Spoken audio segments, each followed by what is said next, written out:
गीता अध्ययन के सत्संग में आप सभी का स्वागत। जहां हम भगवत गीता के 7वें अध्याय को राना सर से जानने का प्रयास कर रहे हैं। और कल तक हमने श्लोक 22 तक की चर्चा की और उससे आगे चलने की। सर को प्रणाम और निवेदन कि आज के सेशन की शुरुआत है। ओम वसुदेव सुतं देवं कंसचाणूरमर्दनं देवकी परमानंदं कृष्णं वंदे जगद्गुरुं। सभी को बहुत बहुत प्रणाम। हम 7वें अध्याय की चर्चा कर रहे हैं और कल हमने श्लोक नंबर 22 किया था।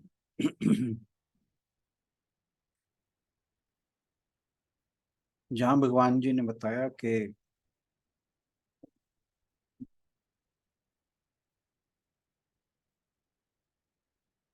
इससे पहले भगवान जी ने बताया था कि मैं जो जो व्यक्ति जिस जिस देवता की पूजा करता है, आराधना करता है अपनी कुछ इच्छाओं की पूर्ति के लिए, और जिस देवता में उसकी श्रद्धा होती है उस श्रद्धा को मैं बढ़ा देता हूँ। और फिर 22वें श्लोक में वो कहते हैं कि जो जिस श्रद्धा को मैंने बढ़ाया था उस श्रद्धा से युक्त होकर वह मनुष्य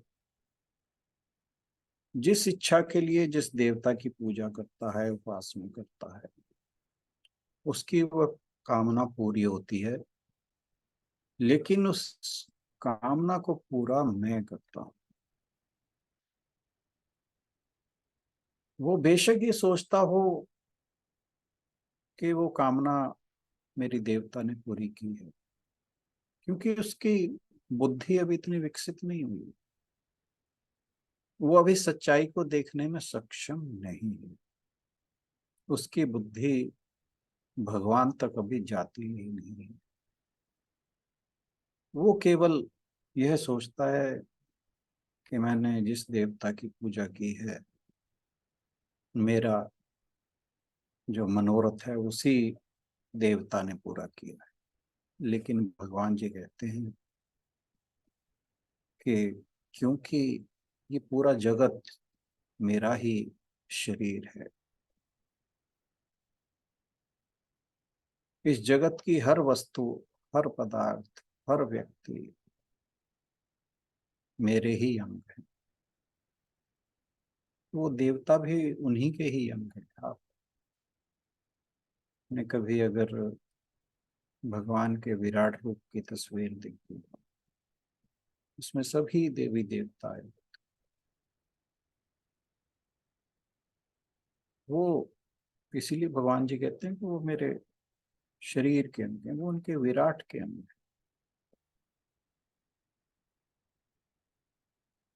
तो लेकिन जो व्यक्ति जिस देवता में श्रद्धा रखता है, वो सोचता है कि मेरी जो कामना है वो इस देवता द्वारा ही पूरी की गई। इससे आगे भगवान जी जो कह रहे हैं वो आज हम अगले श्लोक में यानी 23वें श्लोक में जानेंगे।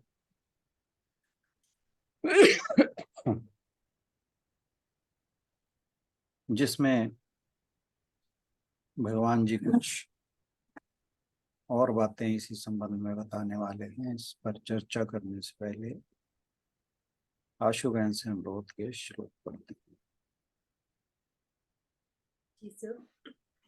अंतवत्तु फलं तेषाम् अंतवत्तु फलं तेषाम् तद्भवत्यल्पमेधसाम् देवान् देवयजो यान्ति मद्भक्ता यान्ति मामपि।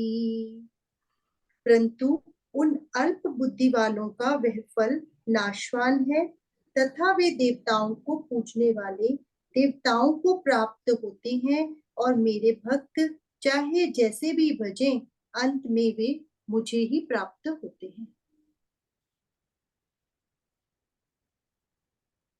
अब जो इंद्रियों के विषयों की इच्छा रखते हैं, वो इन देवताओं द्वारा जो भोग हैं, जिस चीज की वो प्राप्ति करना चाहते हैं, वो तो मिल जाता है। उनकी वो कामना पूरी हो जाती है, जैसे भगवान जी ने पिछले श्लोक में कहा था कि उनकी वह कामना मैं ही पूरी करता हूँ। लेकिन वो जो परम संतोष, परम आनंद है, वहां तक नहीं पहुंच पाते। और जो फल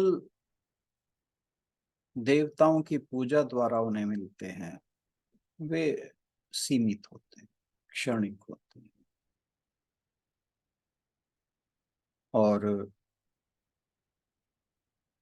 वे, जैसे यहाँ भगवान जी ने कहा, अंतवत्तु फलम तेषाम, ये अंत वाले हैं, रहने वाले हैं, अनित्य है। तो ऐसे व्यक्तियों को भगवान ने कहा अति अल्प मेधसाम, छोटे दिमाग वाले व्यक्ति। क्योंकि वे जो भोग की वस्तुएं हैं, जो तुच्छ हैं, उन्हें ही सब कुछ मानते हैं। इससे आगे उन्हें कुछ पता ही नहीं है, ना जानने की कोशिश करते हैं, मतलब वहीं तक सीमित रहे। बेशक जो वांछित वस्तुएं हैं, उनको प्राप्त करने के बाद संतुष्टि मनुष्य के मन में आती है, लेकिन वो प्रभावहीन है, क्योंकि वे कुछ समय बाद समाप्त हो जाते हैं। वो संतुष्टि क्षणिक है, और उस संतुष्टि के समाप्त होने के बाद फिर दुख आता है।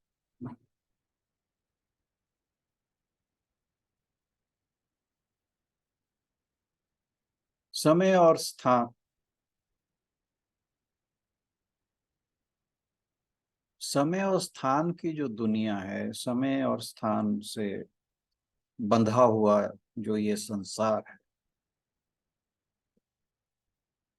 उसमें जो भी सुख या आनंद मिलता है, वो अंततः समाप्त हो जाता है। उसका जो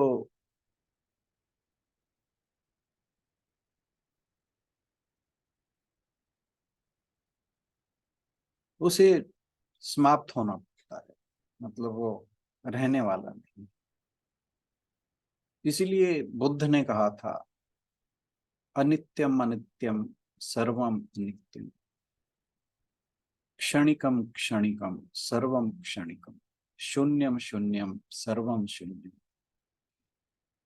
और इसलिए दुखम दुखम सर्वम दुख। ये जो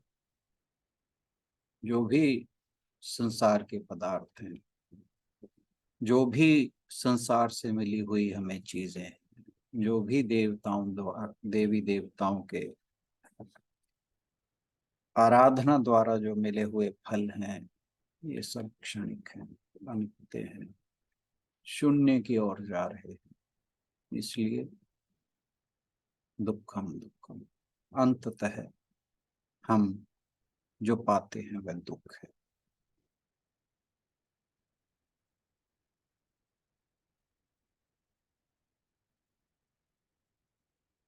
जो भी हमें देवताओं द्वारा मिलता है आशीर्वाद के रूप में,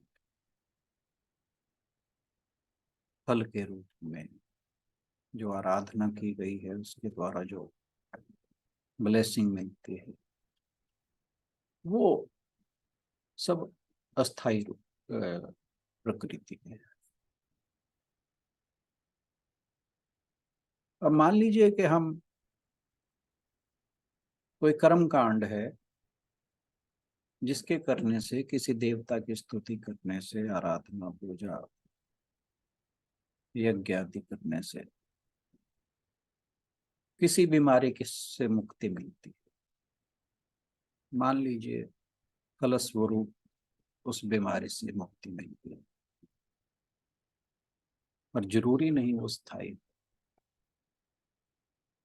जरूरी क्या वो स्थायी रह ही नहीं सकती। हो सकता है कोई और बीमारी हो जाए, हो सकता है वही बीमारी दोबारा आ जाए। इसी प्रकार धन संपत्ति प्राप्त करने के लिए कोई व्यक्ति कोई कर्म कांड करता है,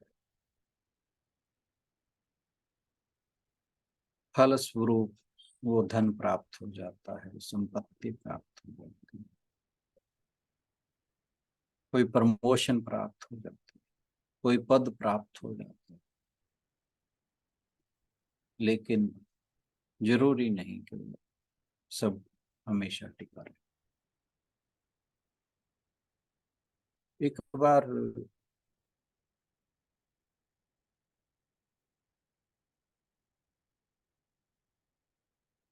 बिहार में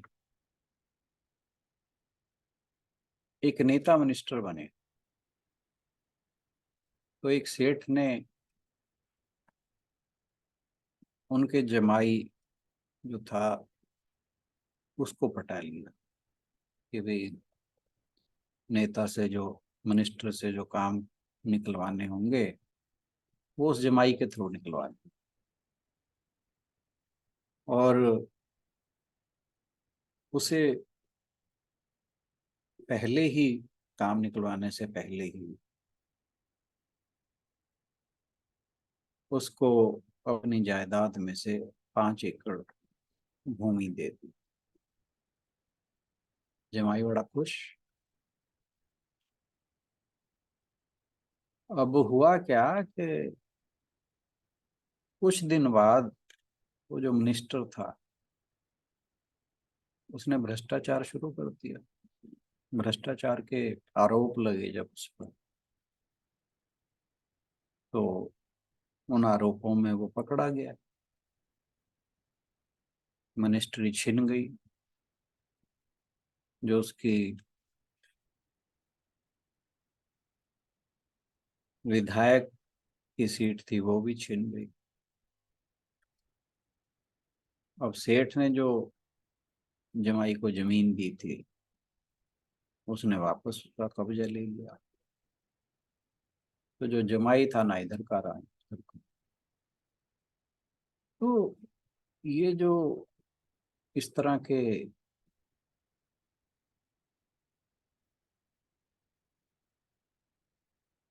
संसार से हम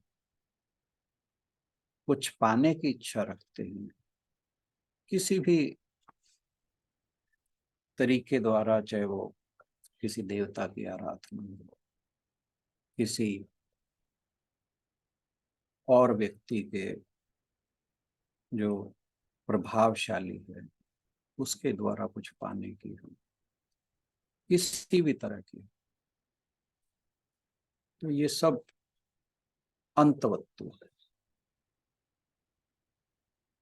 इनका फल अंत को प्राप्त होता ही होता है।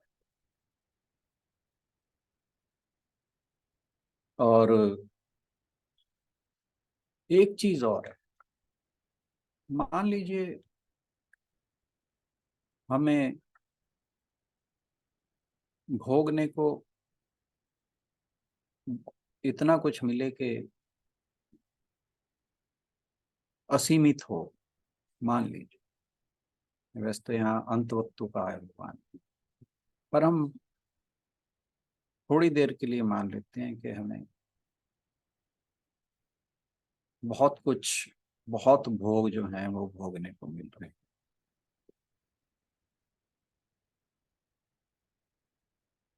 लेकिन एक समय आता है कि जब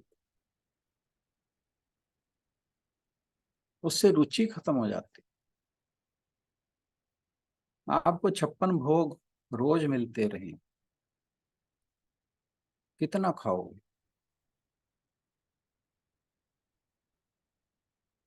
एक समय आएगा जब आपकी उससे रुचि हट जाएगी। आप एक सीमा से ज्यादा कोई भी स्वादिष्ट से स्वादिष्ट चीज नहीं खा सकते। ये हर मनुष्य का एक सामान्य एक्सपीरियंस है, सामान्य अनुभव।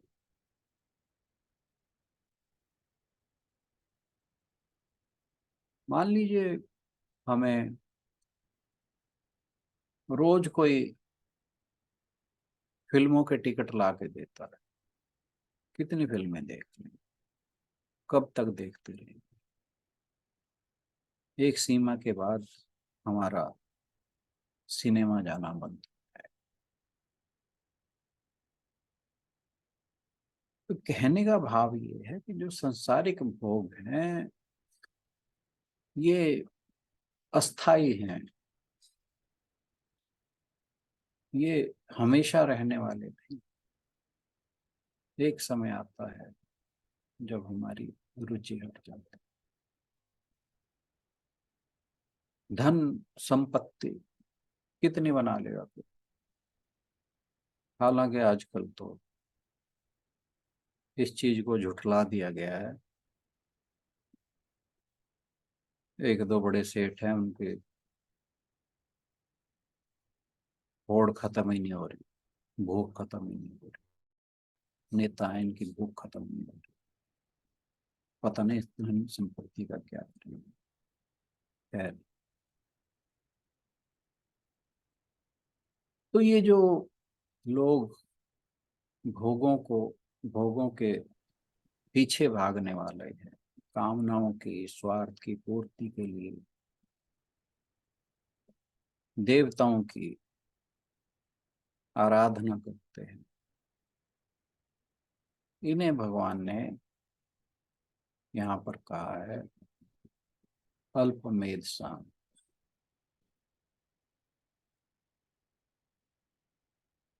अल्पमेध साम, मेध साम जो वर्ड है मेधा से बना है। मेधा का अर्थ होता है धारणा वाली बुद्धि। हम अक्सर समझते हैं कि मेधा का मतलब है बुद्धिमत्ता। कोई व्यक्ति बहुत बुद्धिमान है, हम कहते हैं उसकी मेधा बहुत तेज है। पर मेधा का वास्तविक अर्थ है धारणावती बुद्धि, जिसका मतलब है आध्यात्मिक शिक्षा को धारण करने की क्षमता। तो ये जो बुद्धिमान है, जिसे हम संसार में बुद्धिमान कहते हैं, वो बड़ा सफल व्यक्ति हो सकता है, किसी ऑर्गेनाइजेशन का हेड हो सकता है, कोई नेता हो सकता है, कोई मिनिस्टर हो सकता है, कोई अधिकारी हो सकता है,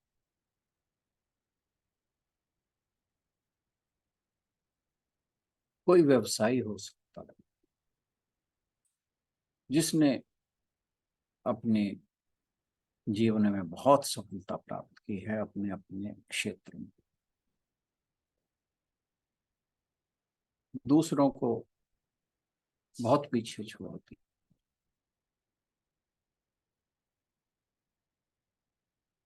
लेकिन उनकी मेधा तेज हो ऐसा नहीं, क्योंकि ये व्यक्ति जो है इनको भगवान अल्पमेध नाम कह रहे हैं। क्यों? क्योंकि ये संसार के भोगों में कंठ तक, आकंठ जिसे कहा जाता है, कंठ तक डूबे हैं। इनकी संतुष्टि नहीं मिल रही, ये कभी होंगे भी नहीं,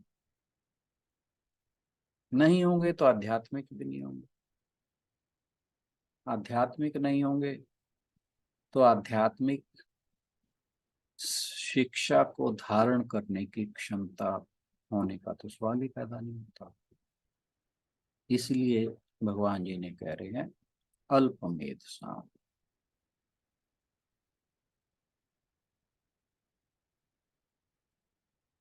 उनकी सांसारिक बुद्धि बहुत ऊंची हो सकती है, लेकिन आध्यात्मिक बुद्धि उनमें बहुत सीमित है। क्यों? क्योंकि जो सांसारिक द्वंद्व हैं उनके द्वारा जो भ्रम पैदा किया, उस भ्रम को दूर करने का विवेक उनमें नहीं। उनका विवेक इच्छाओं द्वारा, लालसाओं द्वारा हर लिया गया है। और ये जो बहुत बुद्धिमान बनते हैं, अगर आप इनको अपने, आपको याद होगा कठोपनिषद हमने पढ़ा था, इनका कंपैरिजन आप नचिकेता से करें। जब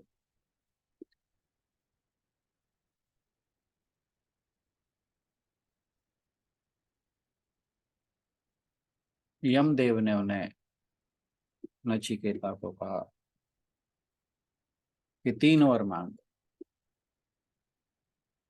तो तीसरे वर में उसने कहा मुझे यह बताइए, ये जो मृत्यु के बाद मनुष्य है उसका क्या होता है और उससे पार जाने की क्या विधि। तो जो यमदेव थे उन्होंने कहा नचिकेता, ये तुम क्या मांग रहे हो, छोड़ो इसे।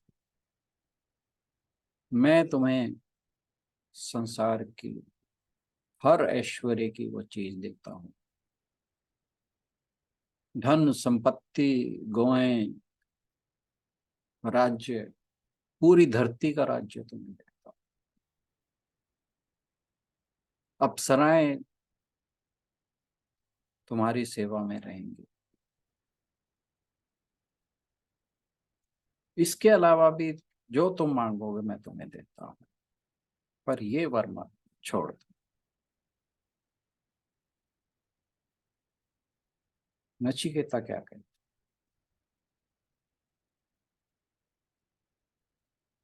कि महाराज जब तक मैं आपके पास हूँ ये चीजें तो मुझे सारी मिल जाएंगी,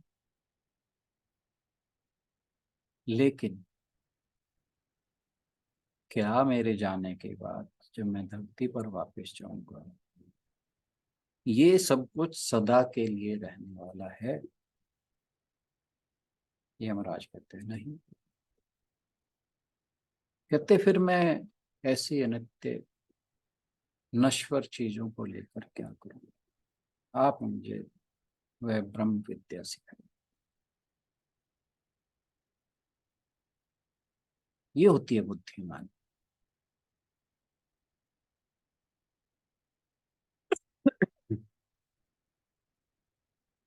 तो भगवान या ये जो देवता है इनकी पूजा के लिए मनुष्य को परिश्रम तो एक समान ही करना पड़ता है, उसकी तो आवश्यकता होती ही होती है। वे जो फल भी मांगते हैं वो भी मिलते हैं, लेकिन जो देवता उन्हें फल देते हैं वो अस्थाई होता है। और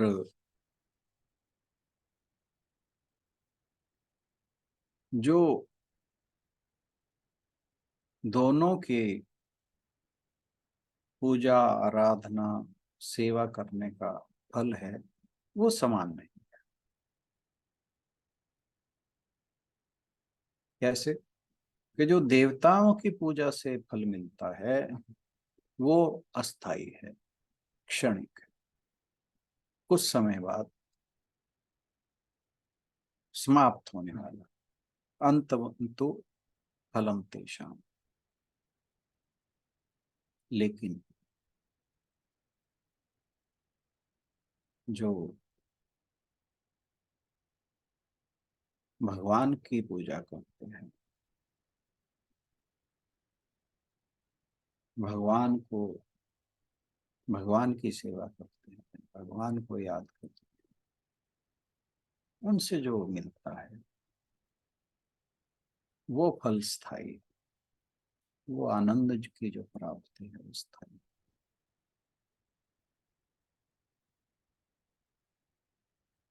लेकिन जो देवताओं की पूजा करने वाले फिर भी उन इच्छाओं के जो क्षण भंगुर है उनके चलते मनुष्य भगवान को जानने का प्रयास नहीं करता, भगवान की तलाश नहीं करता,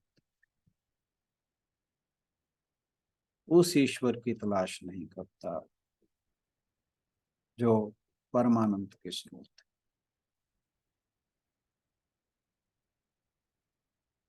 तो ऐसे लोगों को अपने से पूछना चाहिए और उसका समाधान ढूंढना चाहिए कि वो किस चीज के पीछे जा रहे हैं। लेकिन वो इच्छाओं के चलते इस और सोचने का प्रयास ही नहीं।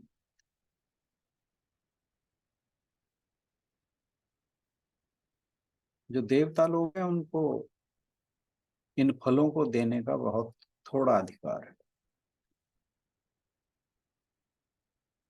और दूसरा फिर ऐसे मनुष्यों की बुद्धि भी छोटी है, अल्पमेध सा। मेधस का एक अर्थ यज्ञ भी होता है, यानी छोटा यज्ञ। अल्पमेध यानी छोटा यज्ञ, यानी थोड़ा देना देते हैं और लेना बहुत चाहते हैं। 500 रुपए की पूजा आराधना करते हैं और चाहते हैं कि 5 लाख मिल जाए।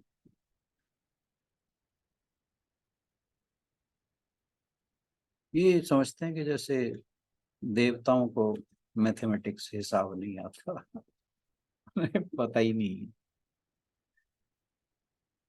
देवता जो सीमित सीमित अधिकार वाले हैं वे तो बहुत तोल कर देते हैं, जितना करो दो, उनकी पूजा अर्चना करोगे उतना ही फल मिलेगा, सीमित फल मिलता है।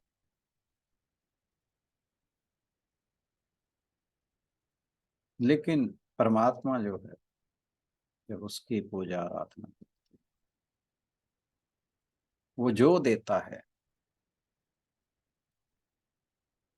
जिसका जितना कम सामर्थ्य है उसको उतना ही अधिक देता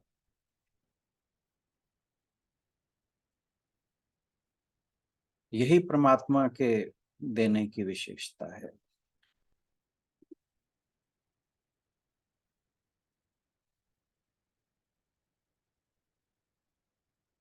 जो साधन संपन्न होते हैं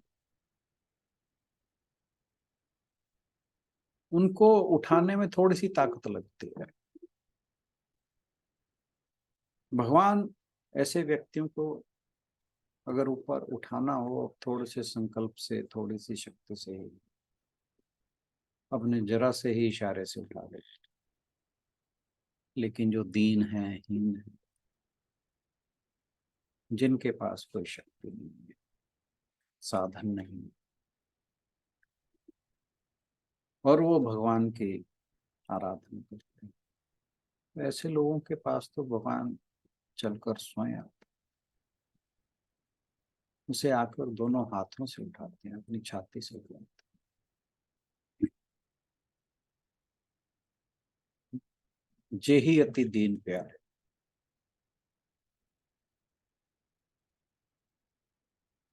जो दीनहीन व्यक्ति होता है उन्हें बहुत प्यारा होता है। तो भगवान जी कहते हैं कि जिस देवता से तुम मांगते हो वो सीमित है। जैसे इंद्र है, इंद्र एक नहीं, हजारों इंद्र हैं, लेकिन वे उनकी वही इच्छाएं पूरी कर पाते हैं जो महत्वहीन है।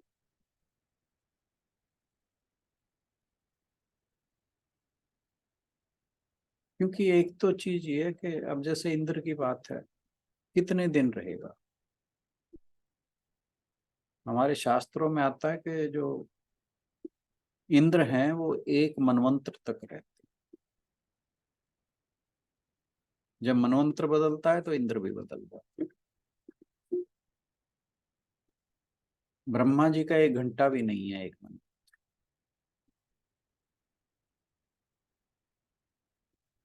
अगर ब्रह्मा जी की आयु 100 वर्ष है तो उनके एक दिन में 14 मनवंतर होती है, यानी 14 घंटे।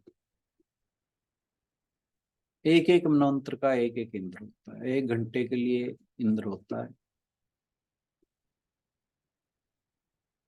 तो अगर आपके ऊपर इंद्र प्रसन्न हो जाए तो ब्रह्मा जी के 1 घंटे जितना ही उसका सामर्थ्य है, इतनी ही उसकी गति है।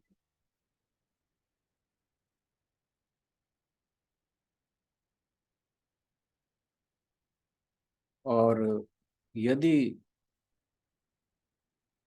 मद भक्ता, क्या था श्लोक, मद भक्ता यान्ति मामक। तो जो भगवान की भक्ति करेगा वो भगवान के पास जाएगा। और उनका घंटा कितना, ब्रह्मा जी का 1 घंटा एक मनवंतर, 14 मनवंतर का एक कल्प, और उससे बड़ा महाकल्प कल्प विष्णु भगवान जी का एक क्षण, ब्रह्मा का एक महाकल्प, उनका पूरा जीवन, शिव का एक क्षण, विष्णु का पूरा जीवन,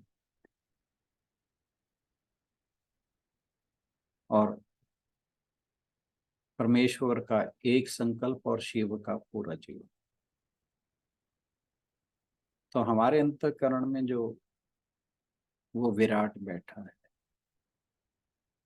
वो तो अनंत है। और वो जो अगम्य है वो अगर आपको मिल जाए फिर सोचिए आपको क्या फल मिला। अब कंपेयर करो आप, देवता जो आपको ज्यादा से ज्यादा फल दे सकता, यही कंपैरिजन यहाँ बताया गया। इंद्र 1 घंटे, एक मनवंतर के लिए फल दे सकता है, और परमात्मा जो है वो तो अनंत है। उसका, अगर उसे पा लिया, उस अगम्य को पा लिया, तो उस फल को सोचो वो कितना बड़ा फल है, कितना विशाल है, कितना विराट है, नित्य है, हर क्षण बना, कोई अंत नहीं, अनंत है। तो ये जो श्लोक है ये निष्काम उपासना के लिए कहता है। इसमें भगवान जी के कहने का भाव है, कामना रहित हो जाए। देवताओं के पास आप कामनाओं की पूर्ति के लिए जाते हैं, भगवान के पास जाना है तो आपको निष्काम होना पड़ेगा, कामना से रहित होना।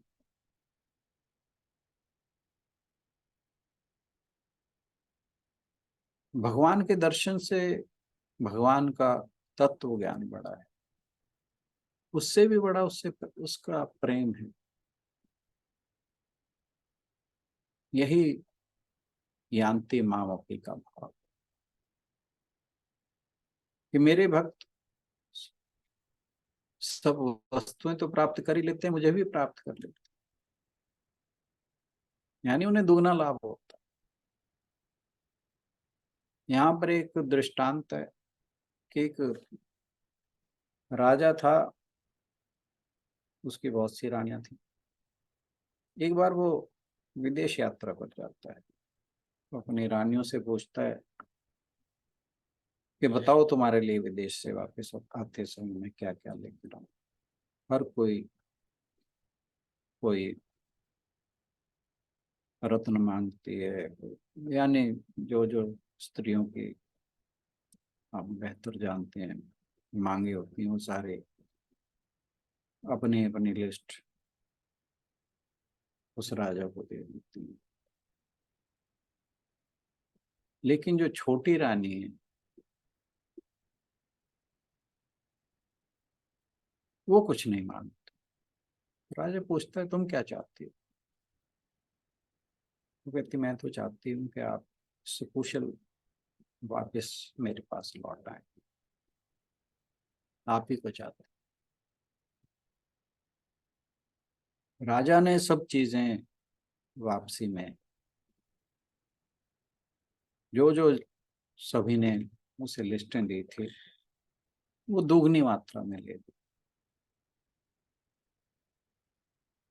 और सबको अलग अलग बंधवा लिया। जब अपने राज्य में वापस लौटा तो सब रानियों को जो जो उन्होंने मांगा वो दे दिया। लेकिन जिसने जो जो मांगा था उसने वो डबल ली थी, तो एक एक तो उन्हें दे दी। और जो जो उन्होंने सबने मांगा था वो सब कुछ एक और लेकर आया था वो। तो जब वो छोटी रानियों के पास गया, छोटी रानी के पास गया,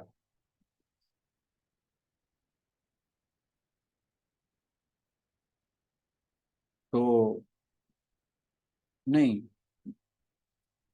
और जब उसने वो सब रानियों को वो चीज जो जो उन्होंने लिस्ट में मांगी थी वो सब उसने दे दी, तो फिर हर रानी ने कहा कि आप हमारे साथ चलिए। राजा ने कहा नहीं, तुमने वस्तुएं मांगी थी, तुम्हें वस्तुएं दे दी। छोटी रानी ने कुछ नहीं मांगा तो मैं उसके पास चलूं। अब राजा उसके पास गया और उन सब ने जो अपने लिस्ट में सामान था, क्योंकि राजा ने दुगना मंगवाया था, वो आकर उसे दे। यही भगवान जी करते हैं। जो देवताओं से आप मांगते हैं वो तो मिल ही जाता है, लेकिन भगवान की आराधना करने पर वो सब पे मिल जाता है और भगवान भी मिल जाता है। इसीलिए उन्होंने कहा मद भक्ता यान्ति मामपि। तो यहाँ पर एक ही बात में साधन और साध्य दोनों बता दिए। इनमें मद भक्ता साधन है, यान्ति माम भी साध्य है, यानी उस साधन का फल। ऐसा क्यों है कि सभी लोग ईश्वर की तलाश नहीं करते? इस बात को स्पष्ट करने के लिए और यह समझाने के लिए हर कोई दिव्य अवतार को क्यों नहीं पहचानता, भगवान जी एक कदम और आगे चलते हैं और इस स्थिति को अगले श्लोकों में स्पष्ट करते हैं, जिन पर हम चर्चा आने वाले दिनों में करेंगे। आज के लिए बहुत बहुत थैंक यू एवरीवन।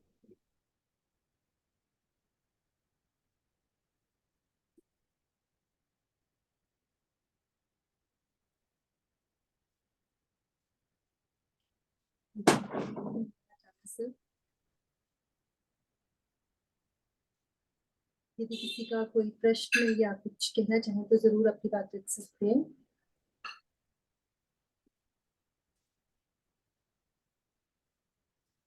फिर आज के श्लोक का टॉपिक ये दें कि भक्त बने भिक्षुक नहीं, है ना? अच्छा, मैंने कहा आज के श्लोक का टॉपिक जो देते हैं उसमें भक्त बने भिक्षुक नहीं। अच्छा है।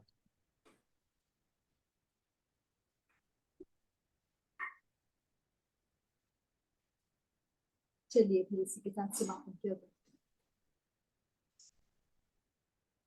किसी ने कुछ नहीं बात करनी, अपनी बात भी नहीं कहनी। डिस्कशन में अच्छा लगता है। कल देखिए कितनी अच्छी डिस्कशन रही। हाँ जी सर, मैं ही कह देती हूँ वैसे, फिर धीरे धीरे सब बोल पड़ते हैं। कुछ तो पर बोलना फिर भी चाहिए। सर कभी कभी तो ऐसा जरूरत लगती है ना कि ये चीज हमें, ऐसा नहीं है कि वो दुनियावी चीजें, लेकिन कई कई चीजें तो जैसे लगती है कि नहीं ये होनी ही चाहिए, है ना, कि कोई सही रास्ते पे चले। वो तो सर मांगना नहीं होगा ना, वैसे पहले भी हम बात कर चुके हैं। बिल्कुल। मोक्ष की इच्छा इच्छा नहीं, शंकराचार्य जी ने कहा था, ये शुभ इच्छा है। तो यानी अगर आप कुछ अच्छा मांगते हैं भगवान से तो वो इच्छा नहीं है। आप दूसरों के लिए मांगते हैं, वो इच्छा नहीं है।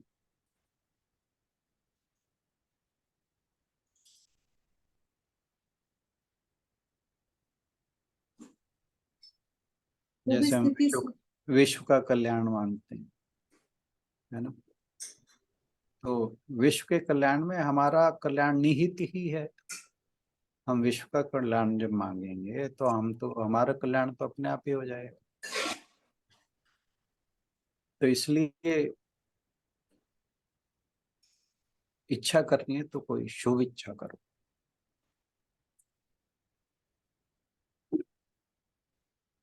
और वो चीजें भी सर समय के अनुसार अपने आप ही होती होंगी, जैसे आपने कहा कि 56 भोग अगर कोई दे दे तो उनके बाद फिर कहीं जाके एक टाइम आता है कि जब आपको लगने लग जाता है कि नहीं कुछ नहीं है। और पहले भी एक बार हमने बात की थी कि एक ये बार तो वो सब राजा चीजें। राजा ययाति हुआ है, जिसकी कहानी मैंने एक बार पहले भी, एक बार क्या मेरे क्या 2 बार बता चुका हूँ। जिसने, जब उसकी उम्र होने को आई तो उसके 4 लड़के थे। उसकी अभी संतुष्टि नहीं हुई थी भोगों की, भोगने की। उसने अपने लड़कों को कहा कि अपना यौवन मुझे दे दो। पहले दूसरे तीसरे ने मना कर दिया, चौथे ने कहा ले लो। फिर वो ना जाने कितने सालों तक भोगों को भोगता रहा। और एक समय आया उसे लगा कि ये तो समाप्ति नहीं होंगे कभी। उसने अपना यौवन उस पुत्र को वापस दे दिया, सारा राज्य उसे दे दिया और आप जंगल में चला गया। तो एक समय आता है, क्योंकि देखिए, मोक्ष तो हमारे शास्त्र कहते हैं, ऋषि मुनि कहते हैं हर किसी को प्राप्त होना। लेकिन why to wait for that to happen? Why not to chase it now, get it now? बात ये है।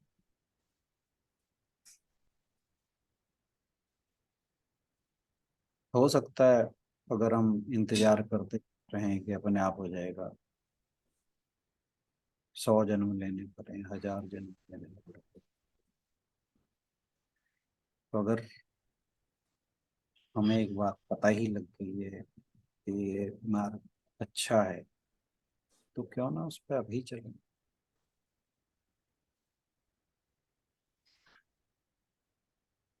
वो है ना, शुभम सो शीघ्रम। कई लोग कहते हैं कि भाई ये तो बुढ़ापे की चीज है, पहले हम जवान है तो अपनी जवानी में जो कुछ भोगना है वो भोग लें। वो ययाति की तरह कभी पूरा नहीं होगा।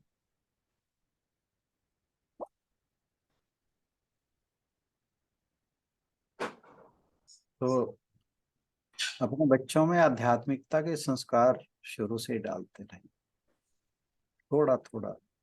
उनके सामने अपने आप एक एग्जाम्पल बने। आपको जितना जल्दी रियलाइज हो जाए कि इस मार्ग पे हमें चलना है, तुरंत शुरू कर दें और बच्चों के प्रेजेंस में करें। तो बच्चे करें ना करें इस बात की चिंता ना करें, आप करते रहें। कभी कभी उन्हें साथ बिठा लिया, कभी कभी उनसे इस बात पर चर्चा कर, नॉट डेली, बोर हो जाएंगे बहुत जल्दी। बच्चा जो है वो हर बात नई चाहता है।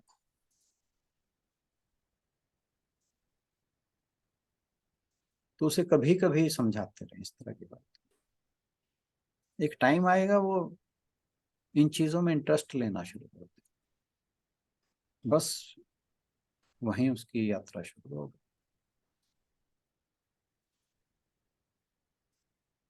तो हमारा जो भी गीता जी से जुड़े हुए लोग हैं, हम सबका कर्तव्य है ये कि हम आसपास के जितने लोगों को इस मार्ग पर चलने में सहायता कर सकें, उनमें एक उत्सुकता पैदा करनी चाहिए। बहुत जरूरी है।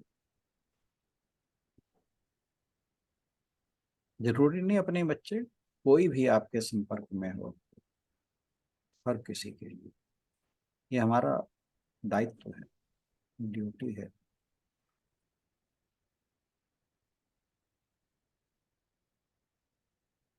ये भी भगवान की ही पूजा है।